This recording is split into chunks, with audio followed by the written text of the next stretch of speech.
வெற்றிமாறன் இயக்கத்தில் விஜய் சேதுபதி சூரி நடிப்பில் உருவாகி இருக்கும் விடுதலை பாகம் 2 திரையரங்குகளில் வெற்றி நடை போடுகிறது.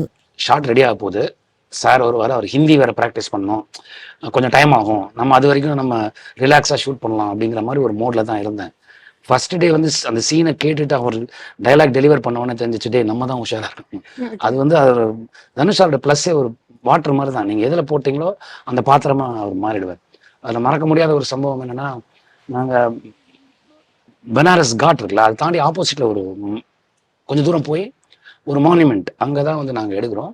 அந்த அந்த சீன் படி அந்த பொண்ணை வந்து இவர் ப்ரப்போஸ் பண்ணுவார். அவங்க முடியாதுன்னு இப்படி அரைஞ்சிட்டு போயிடுவாங்க. அப்போ இந்த டீக்கடையில் ஒரு பழைய பாட்டு வரும். அந்த பாட்டுக்கு இவர் டான்ஸ் ஆடணும். அப்போ அந்த டைரக்டர் கேட்டார், நீங்கள் ஏதாவது கொரியோகிராஃபர் வேணுமா அதுக்குன்னு? இல்லை சார் நானே பண்ணிக்கிறேன்ட்டார். அப்போ ஒரு கிட்டத்தட்ட அது ஒரு டூரிசம் பிளேஸு. எல்லாரும் வேடிக்கை பார்க்குறாங்க. ஒரு ஒரு ஒரு 3000-4000 பேர் வேடிக்கை பார்க்குறாங்க, ஷூட்டிங்கை வேடிக்கை பார்க்குறாங்க. அது அவங்களுக்கு அங்கே வந்ததில் ஷூட்டிங் பார்க்கறதுக்கு வாய்ப்பு கிடச்சி சந்தோஷமாக பார்த்துட்டு இருக்காங்க. அந்த சாங் வந்தோன்னே இவர் அவராக ஆடினார். ஆடி முடிச்சுட்டு டைரக்டர் கட்டுன்னு சொல்லி கிளாப் பண்ணார்ல, மொத்த 5000 பேருமே கிளாப் பண்ணாங்க. எங்களுக்கு அப்போவே கான்ஃபிடன்ஸ் இருந்துச்சு இந்த படம் ஜெயிச்சிருந்தான்னு. ஸோ ஏன்னா தனுஷ் சார் அங்கே இருக்கிற மக்களுக்கு தெரியாது இல்லையா, உத்தரப்பிரதேசத்தில் இருக்க மக்களுக்கு தனுஷ் சார் தெரியாது. 2 பேர் வேணா எங்கேயாவது டப்பான படங்களையோ இல்லை அப்போ பேன் இந்தியா படங்களும் கிடையாது. அது ஆனால் அவங்க அதை என்ஜாய் பண்ணாங்க.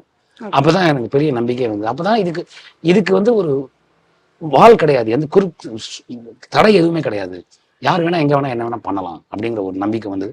அதுக்கப்புறம் பாத்தீங்கன்னா அந்த பேன் இந்தியாங்கிற ஒரு கலாச்சாரம்.